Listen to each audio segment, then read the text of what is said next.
dongeng, dan legenda.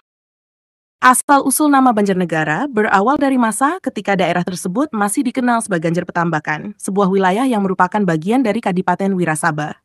Pada masa itu, Kadipaten Wirasaba berada di bawah kekuasaan Kerajaan Pajang, yang dipimpin oleh Raja Sultan Hadiwijaya. Kisah bermula ketika Raden Djoko Kaiman, seorang bangsawan yang merupakan menantu dari Adipati Wirasaba atau Adipati Warga Hutama, menerima wewenang dari Raja Sultan Hadiwijaya untuk membagi wilayah Kadipaten Wirasaba menjadi 4 bagian. Keempat wilayah tersebut adalah Wirasaba, Banjar Petambakan, Kejawar, dan Merden. Pembagian ini dilakukan sebagai upaya untuk memperkuat kontrol kerajaan atas wilayah tersebut. Setelah kematian Adipati Warga Hutama, jabatan Adipati diserahkan kepada Raden Djoko Kaiman, yang kemudian memimpin wilayah tersebut. Nama Banjarnegara sendiri berasal dari kata Banjar, yang berarti sawah atau daerah pemukiman yang teratur, dan negara yang berarti kota atau wilayah pemerintahan.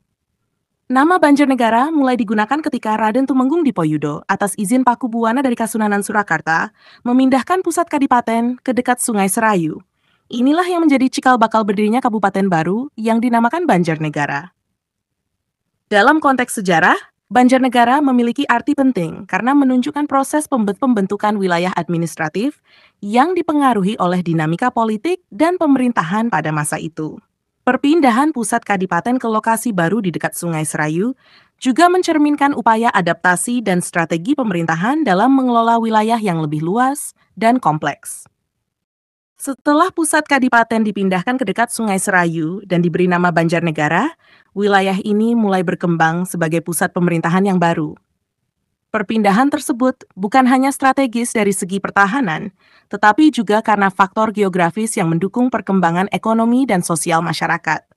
Nama Banjarnegara dengan arti kota yang tertata atau kota yang berada di sekitar sawah mencerminkan kondisi wilayahnya yang subur dan potensial untuk pertanian.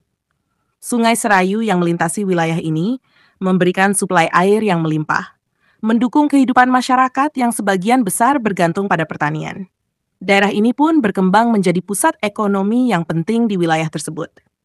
Sebagai pusat pemerintahan baru, Banjarnegara mulai menarik perhatian dan perlahan-lahan membangun identitasnya sebagai kabupaten yang mandiri.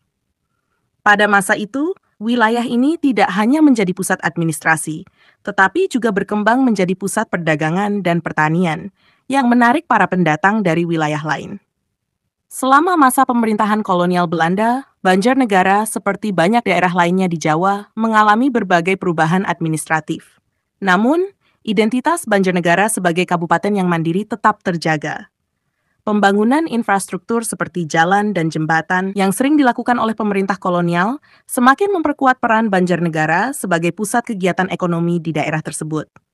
Pasca kemerdekaan Indonesia, Banjarnegara terus berkembang, baik dari segi ekonomi, sosial, maupun budaya. Kabupaten Banjarnegara menjadi bagian dari Provinsi Jawa Tengah dan terus memainkan peran penting dalam pertumbuhan wilayah tersebut. Hingga kini, Banjarnegara dikenal sebagai salah satu kabupaten yang memiliki sejarah panjang dan kaya akan tradisi budaya, serta keindahan alam yang memikat, seperti dataran tinggi Dieng yang terkenal. Dengan sejarahnya yang panjang dan nama yang kaya akan makna, Banjarnegara tidak hanya mencerminkan wilayah yang subur dan teratur, tetapi juga menjadi simbol ketahanan dan adaptasi masyarakatnya terhadap berbagai perubahan yang terjadi sepanjang waktu.